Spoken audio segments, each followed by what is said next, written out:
नमस्कार मित्रों, एज्युकेशन पर चैनल में आपनु स्वागत है। मित्रों, आज આપણે યુદ્ધો વિશે માહિતી મેળવીશું। ભારતના ઇતિહાસમાં જેટલા પણ યુદ્ધો થયા છે તેના વિશે માહિતી મેળવવી આપણા માટે ખૂબ જ અગત્યની છે અને ઘણી વખત તેના વિશે સવાલો પૂછાતા હોય છે। મિત્રો, વિડિયો શરૂ કરતા પહેલા એક અગત્યની નોંધ તમને જણાવી દેવાની છે। મિત્રો, આજથી આપણે વોટ્સએપના તમામ ગ્રુપ બંધ કરવામાં આવે છે, એટલે કે તેમાં અમે નિષ્ક્રિય થઈ જશું અને તમે પણ અમે વિડીયો મૂકેલ છે ટેલિગ્રામનો, તેમાં એજ્યુકેશન ફંડા નામનું ગ્રુપ બનાવેલ છે, તેમાં તમારે એડ થવાનું છે। મિત્રો, અમારો જે વિડીયો છે તેના ડિસ્ક્રિપ્શનમાં વિડીયોની ગ્રુપની લિંક આપેલી છે, તેના ઉપર ક્લિક કરીને તમે ટેલિગ્રામ ઇન્સ્ટોલ કરીને તેમાં એડ થઈ શકો છો। મિત્રો, તમને અમારી નમ્ર વિનંતી છે કે તમે વોટ્સએપના તમામ ગ્રુપમાંથી રિમૂવ થઈ જશો, કારણ કે તેમાં માહિતી શેર કરવી અને વિવિધ બીજા અગત્યના કારણોને કારણે આપણે વોટ્સએપ ગ્રુપ બંધ કરીએ છીએ। મિત્રો, આપણે વિડીયો તરફ જઈએ તો આપણે યુદ્ધો જોવાના છે। મિત્રો, ભારતના ઇતિહાસમાં અમને મળ્યા છે તેટલા, એટલે કે કુલ તમામ યુદ્ધો આ વિડીયોમાં આવરી લેવામાં આવેલા છે ભારતના ઇતિહાસમાં। અને જો કોઈ યુદ્ધ બાકી રહી જતું હોય તો તમે અમને કોમેન્ટ કરીને જણાવી શકો છો। તો આપણે પ્રથમ છે પાણીપતનું યુદ્ધ। તો મિત્રો, ઘણી વખત પૂછાય છે કે પાણીપતનું યુદ્ધ પ્રથમ, દ્વિતીય અને તૃતીયમાંથી કોઈ પણ ત્રણમાંથી કોઈ પણ એક ક્યારે થયું અને તે કોની વચ્ચે થયું અને તેમાં કોની જીત થઈ। તો પ્રથમ છે પાણીપતનું પ્રથમ યુદ્ધ, જે ઈસવીસન 1526માં થયું અને તે બાબર અને ઇબ્રાહિમ લોદી વચ્ચે થયું છે, જેમાં બાબરની જીત થઈ છે। ત્યારબાદ છે દ્વિતીય પાણીપતનું યુદ્ધ, તે 1556માં થયેલ છે અને તે હેમુ અને અકબર વચ્ચે થયેલ છે, જેમાં અકબરની જીત થયેલ છે। ત્યારબાદ તૃતીય પાણીપતનું યુદ્ધ, જે ઈસવીસન 1761માં થયેલ છે અને તે અહમદ શાહ અબ્દાલી અને મરાઠા સામ્રાજ્ય વચ્ચે થયેલું છે। મિત્રો, આ ત્રણેય યુદ્ધના સમયગાળ અને તેમાં કોની જીત થઈ અને તે કોની વચ્ચે થયું તે તમારે યાદ રાખવાનું છે, જે ખૂબ જ અગત્યનું છે।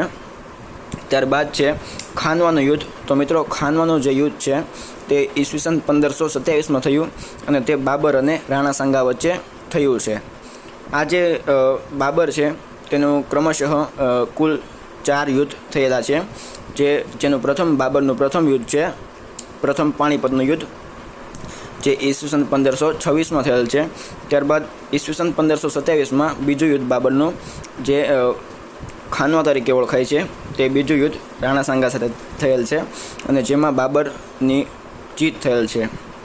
ત્યારબાદ ચંદેરીનું યુદ્ધ, જે ઈસવીસન 1528માં થયું, તેમાં બાબર અને મેદની રાય વચ્ચે ચંદેરીનું યુદ્ધ થયેલ છે અને જેમાં બાબરની જીત થયેલ છે। ત્યારબાદ ગ્રોગ્રાનું યુદ્ધ, જે ઈસવીસન 1529માં થયેલ છે, જે બાબર અને મોહમ્મદ લોદી જે અફઘાન હતો તેની સાથે થયેલ છે, જેમાં પણ બાબરની જીત થયેલ છે। મિત્રો, બાબર શબ્દનો અર્થ ઘણી વખત પૂછાય છે, તો બાબર શબ્દનો અર્થ તમને જણાવી દઉં। બાબર શબ્દનો અર્થ થાય છે વાઘ। મિત્રો, બાબર શબ્દનો અર્થ થાય છે વાઘ। અને આપણો બીજો એક રાજા આવે છે કે મૈસૂરના વાઘ તરીકે કોણ ઓળખાય છે? તો મૈસૂરના વાઘ તરીકે ટીપુ સુલતાન ઓળખાય છે અને બાબર શબ્દનો અર્થ થાય છે વાઘ। ત્યારબાદ ચૌસાનું યુદ્ધ આવે છે, જે બાબરના પુત્ર હુમાયુની વચ્ચે અને શેરશાહ સૂરી વચ્ચે થયેલ છે, જેમાં શેરશાહ સૂરીનો વિજય થયેલ છે, એટલે કે તેની જીત થયેલ છે।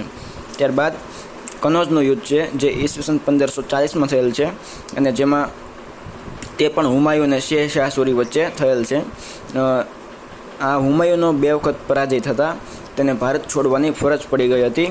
મિત્રો, આ જે શેરશાહ સૂરી છે તેને શેરખાનનું બિરુદ બહાર ખાન લોહાનીએ આપેલું હતું, જે બિહારના વ્રજવાડાના રાજા હતા। અને મિત્રો, યાદ રાખશો, રૂપિયા નામનું ચલણ શેરશાહ સૂરીએ શરૂ કરાવેલ છે। ત્યારબાદ છે હલ્દી ઘાટીનું યુદ્ધ, જે ઈસવીસન 1576માં છે, જે અકબરવતી માનસિંહ રાણા અને રાણા પ્રતાપ વચ્ચે થયેલ છે। આ જે રાણા પ્રતાપ છે તે મેવાડના રાજા હતા અને આ યુદ્ધમાં રાણા પ્રતાપની જીત થઈ હતી। મિત્રો, તમને જણાવવાનું રહી ગયું કે આ જે ખાનમાનું યુદ્ધ છે જે બાબર અને રાણા સાંગા વચ્ચે થયું હતું તે ખૂબ જ ભયંકર અને ભયાનક હતું, જેને કારણે બાબરે તેને જેહાદનું સ્વરૂપ ગણાવ્યું હતું અને જીવનમાં કદી પણ શરાબ પીવાની પ્રતિજ્ઞા લીધી હતી કે શરાબ તે અડશે નહીં. તમને પૂછાય સવાલ કે બાબરે કયા યુદ્ધ પછી શરાબ ન પીવાની પ્રતિજ્ઞા લીધી, તો તેમાં આવે છે ખાનવાનું યુદ્ધ. ત્યારબાદ મિત્રો યાદ રાખજો મિત્રો, હિન્દી સાહિત્યનો સુવર્ણકાળ તો અકબર કાળ, ચિત્રકલાનો સુવર્ણકાળ તો જહાંગીરનો સમય, અને મુઘલાઈ અથવા તો સ્થાપત્યનો સુવર્ણકાળ તો શાહજહાંનો સમય, અને ગુજરાતનો સુવર્ણકાળ અથવા તો સુવર્ણ યુગ તે છે સોલંકી યુગ. ત્યારબાદ પ્લાસીનું યુદ્ધ આવે છે. મિત્રો પ્લાસીના યુદ્ધની તારીખ તમારે ખૂબ જ અગત્યની અને યાદ રાખવાની છે, જે છે 23 જૂન 1757, અને તે રોબર્ટ ક્લાઇવ અને સિરાજુદ્દૌલા વચ્ચે થયેલ છે, જેમાં રોબર્ટ ક્લાઇવની જીત થઈ હતી. તેમાં મિત્રો પ્લાસીના યુદ્ધથી જ ભારતમાં અંગ્રેજ સત્તાની શરૂઆત થઈ હતી. ત્યારબાદ બક્સરનું યુદ્ધ જે ઈસવીસન 1764માં થયું હતું, તે મીર કાસિમ અને અંગ્રેજો વચ્ચે થયું હતું. મિત્રો આ યુદ્ધમાં સંધિ થઈ હતી, અને જે સંધિને આપણે અલ્હાબાદ સંધિ તરીકે ઓળખીએ છીએ. આ સંધિ મુજબ અંગ્રેજોને બંગાળ, બિહાર અને ઓડિશામાં મહેસૂલ ઉઘરાવવાની પરવાનગી મળી ગઈ, એટલે કે તેઓ બંગાળ, બિહાર અને ઓડિશામાં મહેસૂલ ઉઘરાવશે. મિત્રો આ જે બક્સરનું યુદ્ધ છે તેમાં મીર કાસિમની સાથે શાહ આલમ અને અવધના નવાબ સુજાઉદ્દૌલાએ તેનો સાથ આપ્યો હતો, અને અંગ્રેજો વતી હેક્ટર મુનરોએ યુદ્ધ કર્યું હતું. મિત્રો અમારા ખ્યાલથી તમામ યુદ્ધો આવી ગયા છે, અને જો કોઈ પણ બાકી રહી ગયું હોય તો તમે અમને કોમેન્ટ કરી શકો છો. જો વિડીયો તમને સારો લાગ્યો હોય તો શેર કરો તમારા ફ્રેન્ડ સાથે, અને લાઈક કરો, અને સબસ્ક્રાઈબ કરવાનું બાકી હોય તો તમે અમને સબસ્ક્રાઈબ નીચેના લાલ બટન ઉપર ક્લિક કરીને કરી શકો છો. Thank you.